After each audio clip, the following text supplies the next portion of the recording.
Hi viewers, welcome to our channel. ప్రస్తుతం మనతో పాటు ఇమ్మంది రామారావు గారు సీనియర్ జర్నలిస్ట్ ఉన్నారు. వారితో ఒకసారి మాట్లాడదాం. సార్ నమస్కారం. సార్ నమస్తే బాబు. సార్, ఇవాళ చంద్రబాబు గారి ప్రమాణ స్వీకారం జరిగింది. అదే స్టేజ్ పైన పవన్ కళ్యాణ్ గారు కూడా ప్రమాణ స్వీకారం చేయడం చూసాము. సో ఈ ఈవెంట్కి అయితే చిరంజీవి గారు చీఫ్ గెస్ట్గా వచ్చారు. ఆయన చూసాం చాలా ఉద్వేగపూరితంగా ఈవెన్ పవన్ కళ్యాణ్ గారు మోదీ గారిని తీసుకొచ్చి ఆయన దగ్గరికి తీసుకొచ్చినప్పుడు కూడా చాలా ఉద్వేగభరితం అయిపోయారు సార్. సో ఈ నేపథ్యంలో మరో వార్త ఆయన గురించి సోషల్ మీడియాలో చర్చించుకుంటున్నారు. ఆయన కూడా పొలిటికల్ ఎంట్రీ ఇవ్వచ్చేమో ఫ్యూచర్లో అన్నట్టుగా మాట్లాడుతున్నారు. మళ్ళీ చిరంజీవి గారు రాజకీయాల్లోకి రాబోతున్నట్టు కూడా వాళ్ళ అభిప్రాయపడుతున్నారు సార్. మరి వచ్చే ఛాన్స్ ఏమన్నా ఉందంటారా సార్? ఇది కరెక్ట్, అందరి మనసులో ఉన్నటువంటి ఆలోచనే. అవును. మొదట మీరు అడిగిన ప్రశ్నకి సమాధానం, ఆ వేదిక మీద కూర్చున్న ముందు వచ్చేసాడు, గమనించారా? ఆ వేదిక మీద కూర్చున్నంతసేపు కూడా చిరంజీవి గారి ఆలోచనలు తమ్ముడి మీదే. ఏంటే జనం, లక్షలాది మంది జనం అందరూ ఎదురు చూస్తున్నారు. దారి పొడుగుతా ఎక్కడ చూసినా జై జనసేన, జై పవన్. అవన్నీ ఇదని చిన్నప్పటి నుంచి కూడా కన్న కొడుకులా పెంచాడు గనక అది పితృవాత్సల్యం లాంటిది అన్నమాట. ఆయన పొందాడు అనుభూతి. తర్వాత ఎప్పుడైతే మోడీ కూడా, నేను బాగా గమనిస్తున్నాను, మోడీ కూడా చంద్రబాబు నాయుడు పవన్ కళ్యాణ్ వచ్చినప్పుడు చాలా గర్వంగా ఫీల్ అయ్యాడు. ఎందుకు గర్వంగా ఫీల్ అయ్యాడంటే, పవన్ కళ్యాణ్ పడ్డ బాధలన్నీ ఒక్కసారి గుర్తుకు వచ్చి ఉంటాయి.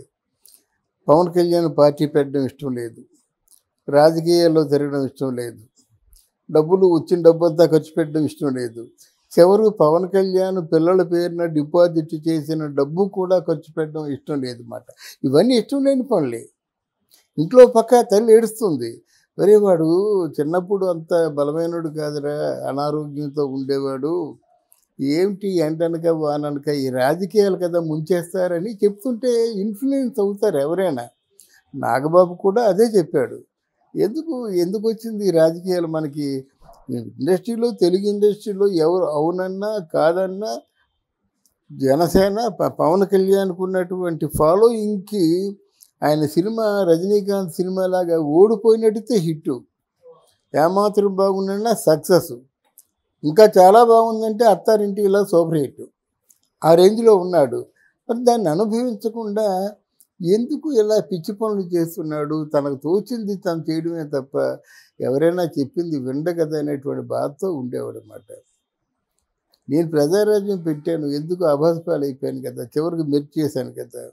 ఆ మెర్చి చేసినప్పుడే నా తమ్ముడికి నాకు అభిప్రాయ భేదాలు వచ్చాయి కదా. ఇవన్నీ ఆయన చుట్టూ తిరుగుతూ ఉంటాయి కనుక ఎందుకు ఇలాగ కోరి సజ్జనం చేర్చుకుంటున్నాడు, కొరుగుతో తలగొక్కుంటున్నాడు అనే భావంతో ఉన్న చిరంజీవి ఎప్పుడైతే ఈయన మీద చంద్రబాబు నాయుడు అరెస్టు చేసినంత వరకు ఒక దశ, చంద్రబాబు నాయుడిని అరెస్టు చేస్తే ఆయన ఎవరూ పలకరించకుండా, ఆయన ఎవరూ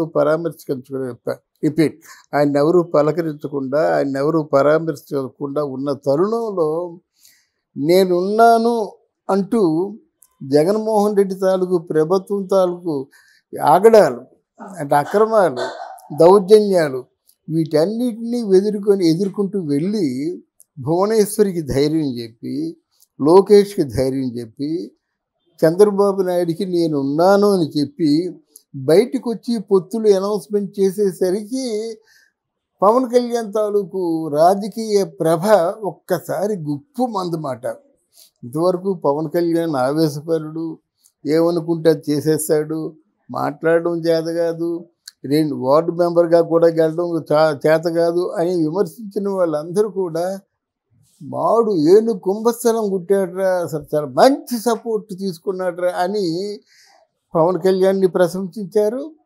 అట్ ది సేమ్ టైం 44 సంవత్సరాల రాజకీయాల్లో అనుభవం ఉన్న చంద్రబాబు కూడా మాకు జవసత్వాలు లేకుండా అలా ప్రాణం పోయే దశలో మమ్మల్ని వచ్చి ఆదుకున్నందుకు నీ జన్మ మర్చిపోలేననే మాట చంద్రబాబు నాయుడు చేత అనిపించుకున్నాడు. అది ఫస్ట్ విజయం. రెండవది ఏంటంటే, మోదీ అంటే చంద్రబాబు నాయుడు పడదు, చంద్రబాబు నాయుడు అంటే మోదీ పడదు.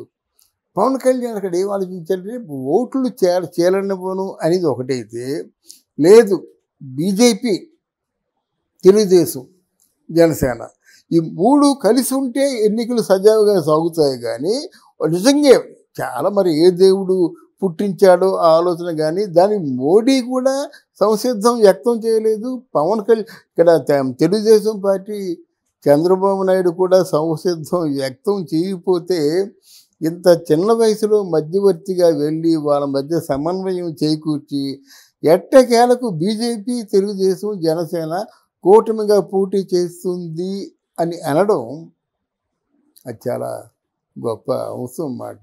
నిజంగా బీజేపీ కూటమిగా పోటీ చేయకపోతే ఎలక్షన్లో, ఎన్నికల్లో ఇంకెలాంటి పరిణామాలు చోటు చేసుకునేవో మనం చెప్పలేము. కానీ ఇప్పుడు అలా కాదు. ఎన్ని ఎలక్షన్స్, పోలీసు బందోబస్తు ఇవన్నీ చిన్న చిన్న గొడవలు జరిగినప్పుడు కూడా సక్సెస్ఫుల్గా జరిగిపోయింది.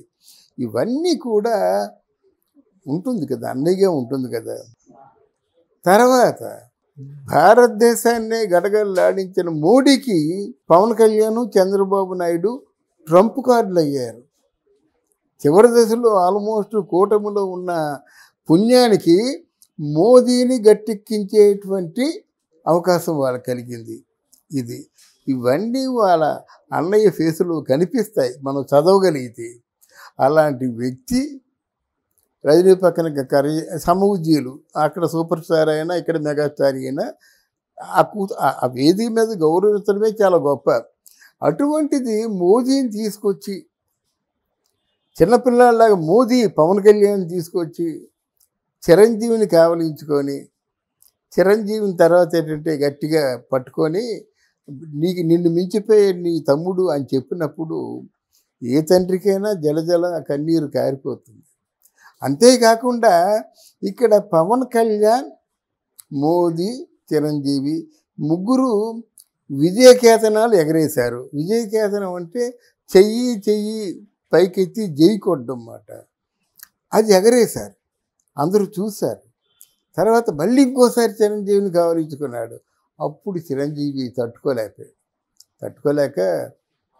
గుండె పగిలేలాగా పాప ఆ ముఖంలో ఇంత గంభీరంగా ఉన్న చిరంజీవిని, అంటే చిన్నప్పుడు చిరంజీవి గారి చేతుల్లో పెరిగినటువంటి పవన్ కళ్యాణ్ వీడైనా ఎంత పెద్దోడు అయ్యాడు. ఇప్పుడు ఎందుకంటే టోటల్ క్రెడిట్ అంతా చిరంజీవికి, సురేఖమ్మకే దక్కుతుంది. నాకు మా అన్నయ్య కాదు తండ్రి అంటాడు, నాకు మా వదిన కాదు తల్లి అంటుంది. ఆ వదిన చెప్పు చేతుల్లోనే బతికాడు. వదిన ఏం చెప్తే అది విన్నాడు. అంటే ఆయనకి తల్లి కంటే మించింది వదిన. అది అలాగే చిరంజీవి కూడా ఒకప్పుడు ఒక మాట అన్నాడు, ఈరోజు పవన్ కళ్యాణ్ కానీ నేను కానీ ఉన్నానంటే మా వెనక సురేఖ ఉందని చెప్పాడు.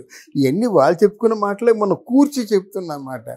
దాంతో తను తట్టుకోలేక ఈసారి అప్పుడు సురేఖమ్మ మొహం చూడాలి. అలా కళ్ళు తుడుచుకుంటుంది, తన్మయత్వంగా ఫీల్ అవుతుంది.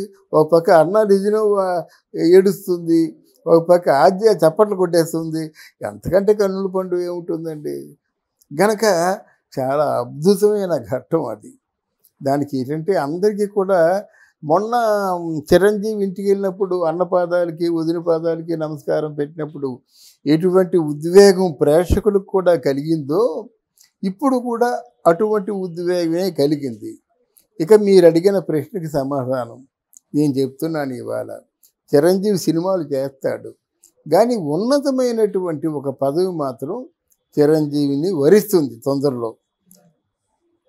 చిరంజీవి సినిమాలు చేయడం మానేడు, కానీ ఆయన గౌరవానికి, ఆయన స్థాయికి, ఆయనకున్న పద్మవిభూషణ్ అవార్డుకి తగ్గట్టుగా కేంద్రం నుంచి మంచి ఒక విలువైన పదవి వస్తుందని మనం ఘంటాపదంగా చెప్పచ్చు. అందుకు మోదీ కూడా సుముఖంగా ఉన్నాడు. ఈరోజు పవన్ కళ్యాణ్ అంటే పూర్తి నమ్మకం మాట. ఆయన ఏం చెప్తే చేస్తాడు చిన్నపిల్లలాగా. అయితే ఆయన కొడుకు అయినట్టయితే మోదీ ఒక తండ్రిలాగా వెంటబడి వచ్చి చేస్తా అన్నట్టుగా చేసాడన్నమాట. కనుక తప్పకుండా చిరంజీవిని మనం రాబోయే రోజుల్లో సినిమాను మానేస్తాడని చెప్పను. ఆయన గౌరవానికి తగ్గట్టు ఉన్నటువంటి పోస్టు